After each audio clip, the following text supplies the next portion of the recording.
السلام علیکم ورحمۃ اللہ وبرکاتہ۔ الحمد للہ وحدہ والصلاة والسلام علی رسول اللہ، اما بعد فاعوذ باللہ السمیع العلیم من الشیطان الرجیم، بسم اللہ الرحمن الرحیم، فسبحوہ بکرۃ وعصیلا، اور تم اپنے رب کی تسبیح بیان کرو صبح و شام۔ تو معزز سامعین کرام، آج میں آپ کو ایک ایسی دعائے مبارکہ کا بتانے والا ہوں جس کو پڑھنے کی اس قدر فضیلت ہے کہ نبی علیہ السلام نے فرمایا کہ جو بندہ اس دعا کو صبح کے وقت پڑھ لیتا ہے اور شام تک اگر وہ فوت ہو جاتا ہے، اللہ رب العزت اس کو جنت الفردوس کا سرٹیفکیٹ عطا کرتا ہے۔ اور اگر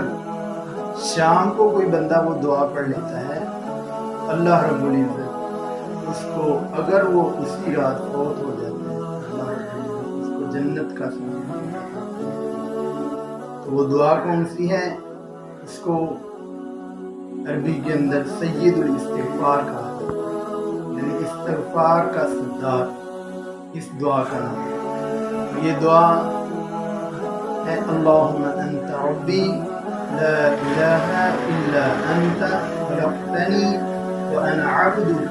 وانا علی عهدک ووعدک ما استطعت اعوذ بک من شر ما صنعت ابوء لک بنعمتک علی وابوء بذنبی فاغفر لی فانہ لا یغفر الذنوب الا انت۔ یہ دعا ہے،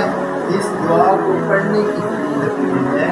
جو بندہ صبح کو پڑھے گا، اگر وہ رات تک اللہ اس کو جنت عطا فرمائیں گے، اور اگر اس نے رات کو پڑھا اور دن ہونے تک تو